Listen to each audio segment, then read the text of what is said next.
Hello friends, नमस्कार और स्वागत है आपका आपके अपने यूट्यूब चैनल और फेसबुक पेज धीमान राजेश धीमान में।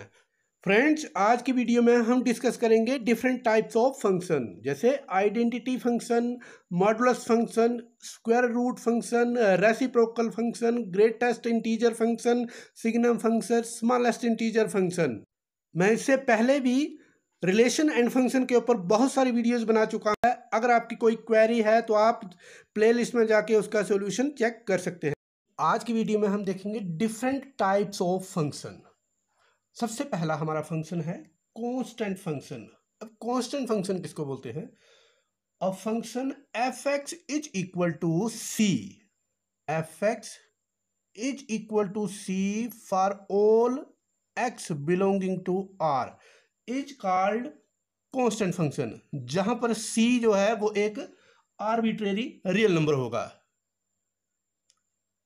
तो इस टाइप के फंक्शन को हम बोलेंगे कांस्टेंट फंक्शन। मतलब हम जो मर्जी नंबर यहां पर पुट करें x में, हमेशा आउटपुट c ही मिलेगी। अगर हम यहां पर 1 रखें तो इमेज c मिलेगी, 2 रखें तो c मिलेगी, 3 रखें तो c मिलेगी हर बार।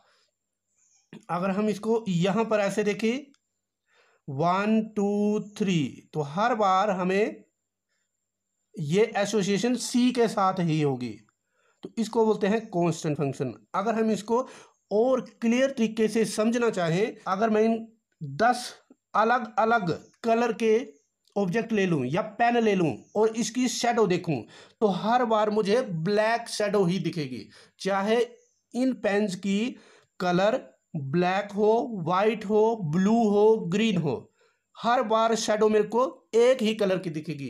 तो यहां पर, और शैडो क्या है, वो ब्लैक कलर है, तो यहां पर जो नंबर है, जो मर्जी नंबर हम पुट करें उसकी इमेज हमेशा सी ही मिलेगी। तो इसको बोलते हैं कांस्टेंट फंक्शन। और कांस्टेंट फंक्शन का डोमेन क्या होगा? कांस्टेंट फंक्शन का मतलब हम हर नंबर यहां पर x की वैल्यू जिसको पुट कर सकते हैं वो डोमेन होता है। तो हम सभी नंबर्स का यहां पर डोमेन के लिए यूज कर सकते हैं। x रियल नंबर होगा, आप जो मर्जी नंबर 1 2 3 4 1/2 √2 √3 2/3 4/5 जो मर्जी नंबर हो, हमें हर बार इमेज c ही मिलेगी। जैसे f x is equal to 5 लिखा, f x is equal to 7 लिखा, तो इस फंक्शन में हमें हर बार इमेज 5 ही मिलेगी। जैसे यहां पर है तो सारे के सारे नंबर 5 के साथ ही एसोसिएट होंगे। इस सेकंड फंक्शन में सारे के सारे नंबर 7 के साथ ही एसोसिएट होंगे। मतलब x की हम जो मर्जी वैल्यू यूज करेंगे वो डोमेन के लिए वैलिड होगी, लेकिन रेंज हमें सिर्फ एक ही एलिमेंट मिलेगा। और क्या, यहां पर देखिए c डोमेन हर रियल नंबर, मतलब x रियल नंबर मिलेगा, डोमेन रियल नंबर हो जाएगा, और रेंज एक कांस्टेंट जो यहां पर दिया होगा। तो c यहां पर देखिए, इसमें डोमेन रियल नंबर r आएगा और रेंज 5 आएगी, इसमें रेंज 7 होगा और डोमेन रियल नंबर होगा। अगर हम इसके ग्राफ की बात करें तो देखिए ग्राफ ऐसे बनेगा इसका। हम x की वैल्यू ऐसे ऐसे बढ़ाते जाएंगे, 0 1 2 3 4, हमें हर बार सेम नंबर मिलेगा c। ऐसे आप जो मर्जी x की वैल्यू रखो, y हमें सेम नंबर मिलेगा। आप यहां पर x की जो मर्जी वैल्यू घटाते चलो, y की सेम नंबर मिलेगा। मतलब ये जो c है यहां पर वो आएगा fx, ये इसका ग्राफ हो जाएगा। Next is identity function.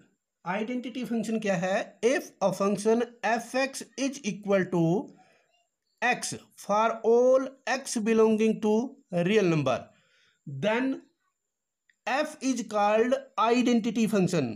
अब आइडेंटिटी फंक्शन क्या है? हम यहां पर जिस नंबर की इमेज देखना चाहें और वही इमेज दिख जाए, जैसे 1 2 3 4, तो 1 की इमेज यहां पर 1 दिखेगी, 2 की 2 दिखेगी, 3 की 3 दिखेगी और 4 की 4 दिखेगी, सेम नंबर। जैसे हम मिरर में अपने आप को देखते हैं तो हम दिखते हैं, जो भी आदमी या जो भी चीज मिरर में दिखेगी वो एक्चुअल में जो होगी वो ही दिखेगी। लेकिन कई जगह ऐसा नहीं होता है, कई जगह कुछ और दिखता है। तो यहाँ पर अगर जो नंबर हमने यहाँ पुट किया वही हमें आउटपुट में मिले तो उसको हम बोलेंगे आइडेंटिटी फंक्शन। अब देखिए डोमेन क्या होगा, डोमेन ऑफ आइडेंटिटी फंक्शन ये है x belonging to real number, मतलब सेट ऑफ रियल नंबर इसका डोमेन होगा। और रेंज क्या आएगी, रेंज भी इसकी रियल नंबर ही आएंगे, x बिलोंगिंग टू r, तो ये इसका रेंज आ जाएगा। रेंज को हम ऐसे भी डिनोट कर सकते हैं और वो आएगा यहां पर, ये r रेंज के लिए स्टैंड कर रहा है, ये r रियल नंबर के लिए।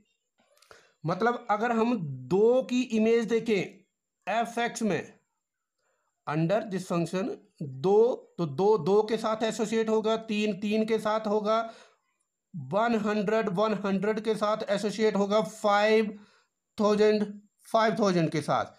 जो हम इनपुट देंगे वो ही मिल जाएगा, तो उसी को हम आइडेंटिटी फंक्शन कहते हैं। और इसका जब ग्राफ ड्रॉ करेंगे तो ये आएगा इस तरह से, ये ग्राफ हमेशा 45 डिग्री का एंगल बनाएगा एक्स एक्सिस के साथ, ऐसे भी और ऐसे भी 45 डिग्री का। तो ये है f(x) is equal to x का ग्राफ। आगे है रेसिप्रोकल फंक्शन। तो रेसिप्रोकल फंक्शन क्या है, if a function f(x) is equal to 1/x for all x belonging to real number except when x is not equal to 0। x 0 नहीं होना चाहिए और बाकी सभी नंबर के लिए उसका इनवर्स अगर हमें मिले तो उसको हम बोलेंगे रेसिप्रोकल फंक्शन। मतलब क्या हुआ, जैसे अगर हम यहां पर देखें एसोसिएशन में 1 2 3 4 नंबर लिए और इसको अंडर f जो फंक्शन है एसोसिएट करना है, तो 1 एसोसिएट होगा 1/1 के साथ, और 2 एसोसिएट होगा 1/2 के साथ, 3 एसोसिएट होगा 1/3 के साथ, इसी तरह से 4 एसोसिएट होगा 1/4 के साथ। जो नंबर हम यहां पर इनपुट में देंगे वो हमें उसका रेसिप्रोकल मिले तो उसको हम बोलेंगे रेसिप्रोकल फंक्शन। लेकिन अगर हम 0 इनपुट दें तो हमें 0 नहीं मिलेगा या कोई भी नंबर नहीं मिलेगा, 0 के लिए इन्फिनिटी है। तो यहां पर कंडीशन लगी हुई है x must not be equal to 0, ये फंक्शन 0 के लिए डिफाइंड नहीं है। अब आगे देखिए डोमेन क्या होगा रेसिप्रोकल फंक्शन का। तो हम यहां पर x की जो मर्जी वैल्यू पुट कर दें 0 को छोड़ के तो हमें इमेज कोई ना कोई मिल जाएगी। इसका मतलब क्या हुआ, all the real number accept 0, ये इसका डोमेन हो जाएगा, 0 को हटा के सारे रियल नंबर। और रेंज क्या होगी, रेंज में आएगा हमारे पास, और रेंज आएगी इसकी देखिए all the real number accept 0। अब 0 क्यों नहीं आएगा, क्योंकि यहां पर 0 एसोसिएट होने के लिए हमें यहां पर इन्फिनिटी को एसोसिएट करना है, लेकिन इन्फिनिटी को तो एसोसिएट कर नहीं सकते हैं। ऐसे देखिए अगर इन्फिनिटी एसोसिएट होता तब वो 0 आना था, इन्फिनिटी इंक्लूड ही नहीं करेंगे इसलिए यहां पर 0 भी इंक्लूड नहीं करेंगे। तो रेंज भी इसकी और डोमेन भी all the real number accept 0 आएगा।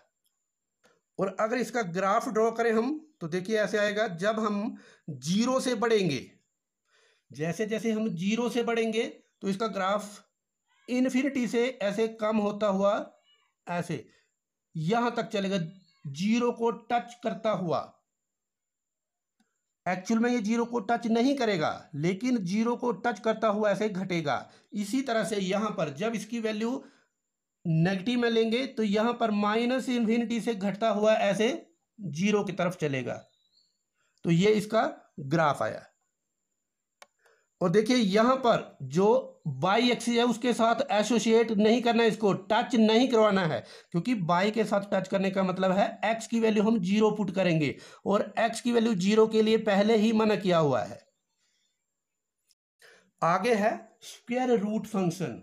तो क्या है, a function f(x) is equal to root of x for all x belonging to r is called square root function. मतलब हम x की जो मर्जी वैल्यू पुट कर दें हमें हमेशा नंबर कोई ना कोई मिलेगा लेकिन पॉजिटिव वैल्यू पुट करेंगे हम यहाँ पर। तो यहाँ पर आर की वैल्यू हमें पॉजिटिव लिखनी है। नेगेटिव लिखेंगे तो नेगेटिव का स्क्वायर रूट नहीं आएगा। पॉजिटिव लिखेंगे या जीरो तो greater than equal to zero से ये होगा। तो इसके केस में डोमेन क्या आएगा? Domain of function f is equal to, that is domain f, real number zero या जीरो से बड़े, कहाँ तक? इन्फिनिटी तक। तो इन्फिनिटी तो इंक्लूड होती नहीं है, तो यहाँ पर जीरो इंक्लूड हो जाएगा। जीरो के केस में जीरो वैल्यू मिलेगी, वन के केस में वन वैल्यू मिलेगी, टू के केस में रूट टू, थ्री के केस में रूट थ्री, फाइव के केस में रूट फाइव, 16 के केस में फोर वैल्यू मिलेगी, ध्यान रखना है। 9 के केस में थ्री वैल्यू मिलेगी, 4 के केस में टू। और रेंज क्या आएगी इसकी? देखिए रेंज सारे के सारे पॉजिटिव नंबर ही मिलेंगे। तो रेंज यहां पर जीरो से इंक्लूड होके इन्फिनिटी तक चलेगी और जीरो भी इंक्लूड होगा। अगर हम इसका ग्राफ ड्रा करना चाहें तो जब हम एक्स से आगे बढ़ेंगे, इस साइड नहीं होगा, जीरो से आगे बढ़ना है, तो ये वैल्यू भी ऐसे ऐसे बढ़ेगी, लेकिन इंक्रीज धीरे धीरे करेगी। ऐसे नहीं जितना एक्स इंक्रीज करेगा उतना नहीं, उससे कम, ऐसे इंक्रीमेंट धीरे धीरे होगी। तो ये आएगी f x is equal to under root x के लिए ग्राफ। आगे है हमारा rational function. So any function of the form f x over g x where g x is not equal to zero function, then these type of function are called rational function। देखिए F x over g x की form में जैसे भी लिखा जाए function वो rational function होगा, लेकिन जी एक्स की वैल्यू जो डिनोमिनेटर है वो जीरो नहीं होना चाहिए। अगर वो जीरो हो गया तो एच एक्स डिफाइंड ही नहीं होगा। इसका मतलब क्या हुआ? ये दोनों के दोनों पोलिनोमियल होने चाहिए, तो इसका डोमेन आएगा all the real number except. क्यों एक्सेप्ट? क्योंकि ये जीरो नहीं होना चाहिए, तो एक्सेप्ट क्यू एक्स की वैल्यू जो जीरो के बराबर, मतलब क्यू एक्स का रूट जीरो के बराबर नहीं होना चाहिए। Next is modulus function. Modulus function क्या है? If f x is equal to, जिसको हम इस तरह से डिनोट करते हैं मोड एक्स, और ये होता कितना है? इसकी वैल्यू मोड एक्स की वैल्यू एक्स ही मिलेगी if x is greater than equal to zero, and इसकी वैल्यू माइनस एक्स मिलेगी अगर ये पहले से ही माइनस है। मतलब क्या हुआ? इसको ध्यान से समझना है। जब हम x की वैल्यू पॉजिटिव पुट करेंगे यहाँ पर तो हमें वही वैल्यू मिल जाएगी, लेकिन अगर हम x की वैल्यू देखिए यहाँ पर नेगेटिव पुट करेंगे तो एक तरफ माइनस अपनी तरफ से लगेगा, एक माइनस अपनी तरफ से लगेगा और माइनस वैल्यू को वो प्लस कर देगा। तो हर बार मोड की वैल्यू प्लस ही मिलेगी। जैसे इसको हम इस ढंग से समझ सकते हैं, किसी गेहूं पीसने वाली मशीन में अगर हम गेहूं डालेंगे तो वो आटा बन के निकलेगा, लेकिन अगर हम आटा डालेंगे तो वो आटा ही रहेगा, उसकी कोई चेंज नहीं आएगी। तो गेहूं का मतलब हमने नेगेटिव नंबर से इंक्लूड करना है, गेहूं को हमने नेगेटिव नंबर से कंपेयर करना है और आटे को पॉजिटिव नंबर से। मतलब अगर हम पॉजिटिव नंबर पुट करेंगे तो वैसे का वैसा ही आ जाएगा, नेगेटिव नंबर पुट करेंगे तो वो फिर से पॉजिटिव, मतलब आटा बन के निकलेगा। आटा डालेंगे तो आटा ही मिलेगा, गेहूं डालेंगे तब भी आटा मिलेगा। अगर हम मैथ्स की टर्म में इसको देखें तो यहाँ पर देखिए 5 पॉजिटिव है, उसका मोड 5 मिलेगा, लेकिन -5 नेगेटिव है, इसका मोड करेंगे तो कैसे आएगा? माइनस अपनी तरफ से लगाएंगे और जो x हमने यहाँ पर ये ऐसे रखा तो इसकी वैल्यू फिर प्लस मिलेगी। अगर हम 2/3 माइनस का मोड देखें तो वो कितना आएगा? माइनस अपनी तरफ से और जो नंबर दिया है वो लिखेंगे, तो माइनस इंटू माइनस प्लस। इसी तरह से अगर 2/3 का मोड देखें तो वो प्लस है, प्लस का वैसे ही रहेगा 2/3 ही। अगर हम इसका ग्राफ ड्रा करने की कोशिश करें तो जब हम जीरो से आगे बढ़ेंगे तो इसका ग्राफ हो जाएगा आइडेंटिटी फंक्शन के जैसा, ऐसे जो वैल्यू डालेंगे वो ही मिल जाएगा। लेकिन जब हम जीरो से माइनस में चलें तो इसका ग्राफ भी आइडेंटिटी फंक्शन के जैसा होगा, लेकिन दूसरी तरफ के लिए नेगेटिव में। इसका क्या मतलब हुआ, देखिए जैसे यहां पर हम -5 पुट करेंगे तो ये देखिए ये वैल्यू है +5, हमें +5 मिलेगा। अगर हम -4 पुट करेंगे तो ये वैल्यू है 4, हमें 4 मिलेगा। इसी तरह से अगर हम यहाँ 4 पुट करेंगे तो हमें 4 मिलेगा। अगर हम +5 पुट करेंगे तो हमें +5 ही मिलेगा। -5 से भी +5 मिला, -4 से भी +4 मिला, इसी तरह से +4 से 4 मिला, +5 से भी 5 मिला। अब डोमेन एंड रेंज देखेंगे मॉडुलस फंक्शन की। तो डोमेन का मतलब क्या है, हम किन किन वैल्यूज के लिए मोड निकाल सकते हैं। तो हम सभी वैल्यूज के लिए मोड निकाल सकते हैं, इसका मतलब हुआ ये सेट ऑफ रियल नंबर हुआ। लेकिन रेंज का मतलब है जो आंसर आता है मिनिमम और मैक्सिमम वैल्यू के बीच में। तो इसकी मिनिमम वैल्यू 0 होगी और मैक्सिमम वैल्यू पॉजिटिव ही रहेगी, तो इन्फिनिटी से कम और 0 से ज़्यादा, 0 या 0 से ज़्यादा। तो ये इसकी रेंज आ गई, ये डोमेन। और फ्रेंड्स, आगे बढ़ने से पहले आपको एक बात कहना चाहता हूं कि अगर आप अपनी स्टडी के लिए कोई बुक या कोई एग्जाम मटेरियल खरीदना चाहते हैं तो आप डिस्क्रिप्शन में लिंक में जाके मेरे स्टोर से परचेज कर सकते हैं, जिससे आपको भारी डिस्काउंट मिलेगा। अब आगे बढ़ते हैं। आगे है हमारा signum function. For any x belonging to real number, fx is equal to mod x over x if x is not equal to 0 and it is equal to 0 if x is equal to 0, then this function is called signum function। इसको हम और clear करते हैं। F x की value यहां से देखिए कितनी आएगी, मोड एक्स की वैल्यू एक्स मिलेगी। देखिए यहां पर जब हम x की वैल्यू पॉजिटिव लेंगे तो वैसे की वैसी ही रहेगी। If x is greater then 0 तो ये कितना आएगा 1 कैंसिल हो जाने के बाद। लेकिन अगर x की वैल्यू नेगेटिव रखेंगे तो कितना आएगा, -x रखा था ना मैंने मोड में, -x, यहां पर -x और ये तो वैसे का वैसा ही है x, तो ये जब दोनों कैंसिल हो जाएंगे तो -1 मिलेगा। और ये 0 के लिए, तो ये 0 के लिए if x is equal to 0 तो ये आएगा। मतलब क्या हुआ, अब हमें सिग्नम फंक्शन को ऐसे डिफाइन कर सकते हैं कि इसकी वैल्यू 1 होगी अगर x ग्रेटर देन 0 है, -1 होगी अगर x लेस देन 0 है, और अगर 0 है x तो ये वैल्यू 0 मिलेगी। और ये फंक्शन हमारा सिग्नम फंक्शन हो गया। अब अगर हम इसका ग्राफ ड्रा करें तो देखिए ऐसे आएगा। जब हम x से 0 से आगे बढ़ेंगे, 0 के लिए ये 0 आएगा, जब 0 से आगे बढ़ेंगे तो इसकी वैल्यू 1 रहेगी। हमने यहाँ पर 1 लिखा, तो यहाँ पर टच नहीं करना है, यहाँ पर टच नहीं करेंगे और ये 1 रहेगा। लेकिन जब हम 0 से कम माइनस की तरफ चलेंगे, यहाँ पर देखिए x एक्सिस के माइनस की तरफ चलेंगे तो हमें मिलेगा -1। यहाँ भी टच नहीं करना है, ऐसे यहाँ पर टच नहीं करवाना है। x 0 से थोड़ा सा भी बढ़ेगा तो हमें 1 मिलेगा, थोड़ा सा भी घटेगा तो -1 मिलेगा। इस बात को हम इस तरह से समझ सकते हैं जैसे हमारी क्लास का या हमारे एग्जाम का रिजल्ट आता है। अगर हम पास हो गए, जस्ट पास हो गए 33% मार्क्स के साथ, तब भी हम पास काउंट होंगे। अगर हमारे 60% आ गए तब भी हम पास काउंट होंगे, 100% आ गए तब भी हम पास ही काउंट होंगे।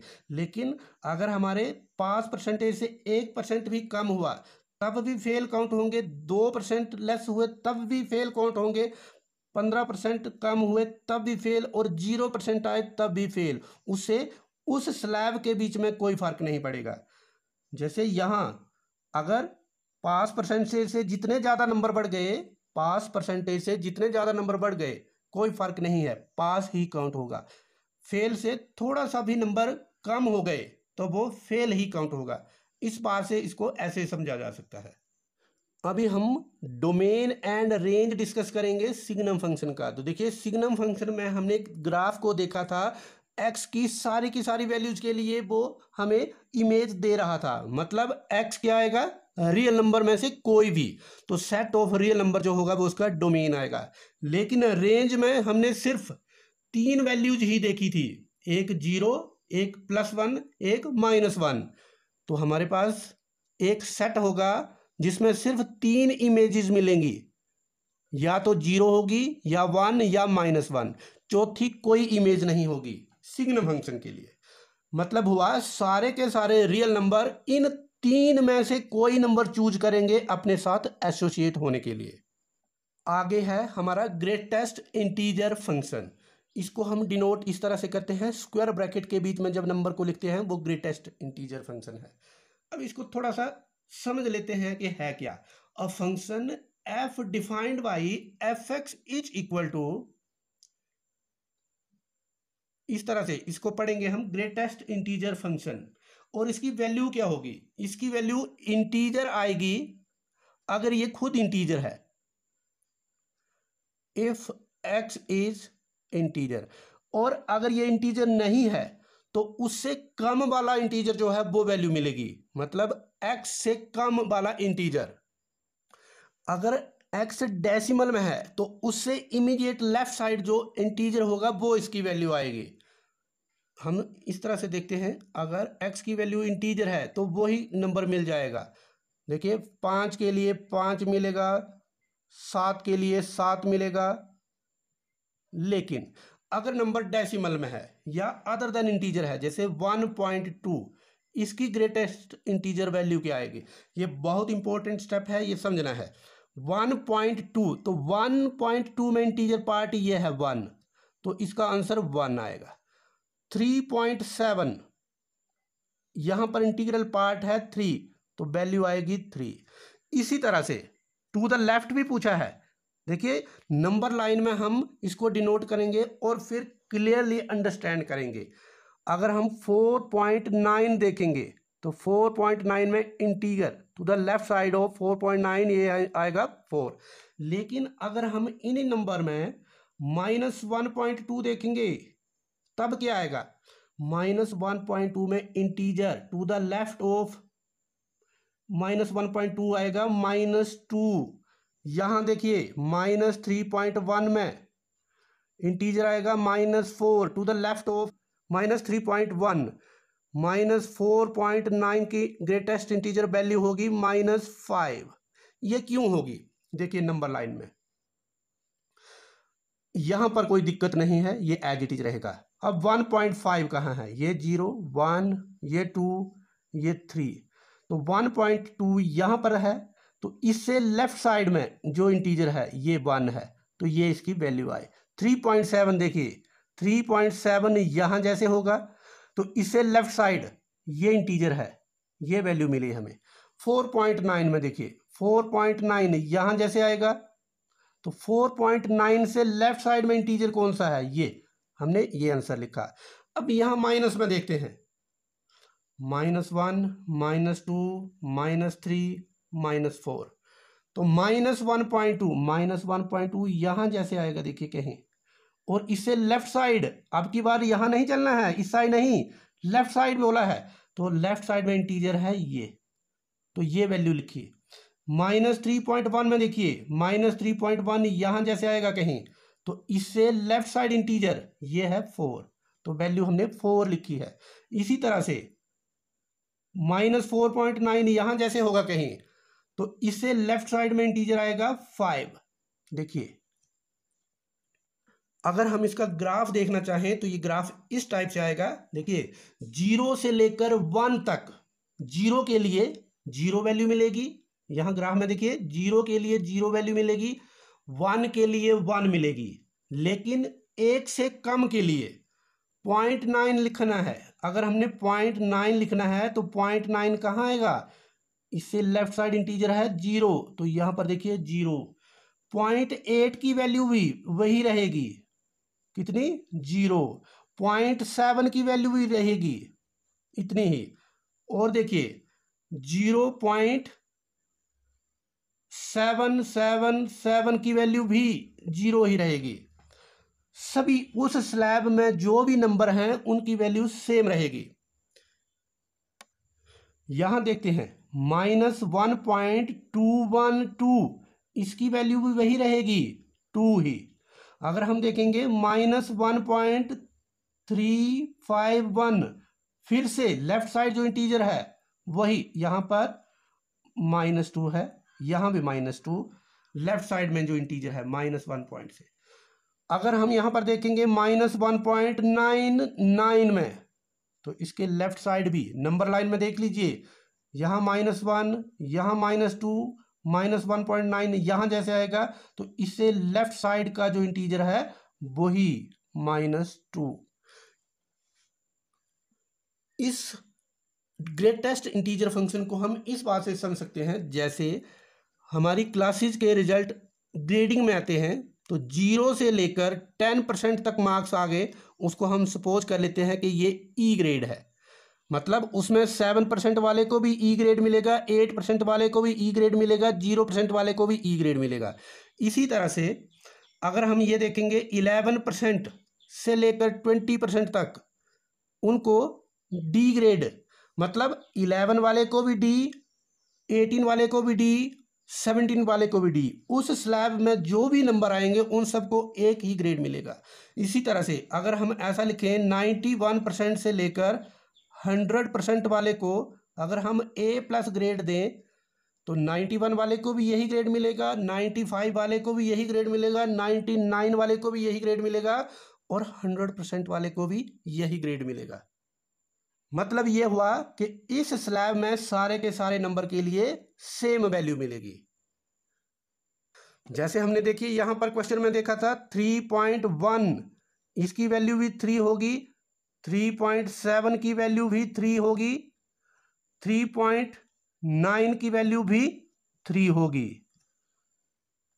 आगे है हमारा स्मॉलेस्ट इंटीजर फंक्शन। इसकी नोटेशन देखिए, यहां पर यहां स्क्वायर ब्रैकेट क्लोज नहीं होगी, सिर्फ ऐसे। तो ये है स्मॉलेस्ट इंटीजर फंक्शन। और ये क्या वैल्यू है, यहां पर वैसे ही है जैसे ग्रेटेस्ट इंटीजर है। जब वैल्यू हमें डेसिमल में मिलेगी, तो पिछली बार हमने लेफ्ट साइड में देखा था, इस बार राइट साइड में देखेंगे। जैसे 4 की स्मॉलेस्ट इंटीजर वैल्यू मिलेगी हमें 4, 7 की 7 मिलेगी। अब देखिए 4.2, 4.1, इनकी वैल्यू निकालते हैं, 4.9, यहां पर ये नीचे से क्लोज नहीं करना है। तो देखिए नंबर लाइन में यहां तक 4 है, ये 5 है, तो 4 और 5 के बीच के सारे नंबर अब की बार राइट साइड के इंटीजर से वैल्यू लेंगे अपनी। पिछली बार हमने यहाँ 4 वैल्यू लिखा था, अब की बार 5, तो यहाँ इसकी आंसर भी 5 आएगा, 4.1 का भी 5 आएगा, 4.9 का भी 5 ही आएगा। अगर हम 5 लिखें तो 5 का क्या आएगा, 5 का 5, क्योंकि 5 इंटीजर है। अब इन नंबर के लिए देखिए 3.1 यहाँ है, तो इस बार हमने immediately to the right side of the this value, तो इमीडिएटली राइट साइड कौन सा है नंबर, ये 3, मतलब इसका आंसर आएगा 3।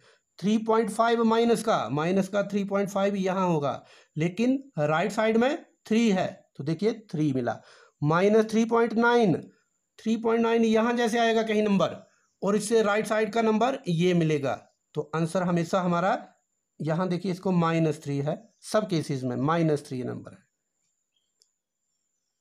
अगर हम इसका ग्राफ देखें तो यहां पर देखिए ग्राफ इस तरह से आएगा, 0 के लिए 0 और 0 से लेकर 1 के लिए अब की बार 0.5 देखिए, अगर हम 0.5 देखेंगे तो वैल्यू कितनी मिलेगी, राइट साइड का जो इंटीजर है, मतलब 1।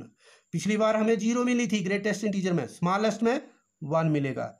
इसी तरह से अगर हम 0.9 का देखें ग्रेट स्मॉलेस्ट इंटीजर वैल्यू, तो 1 मिलेगी।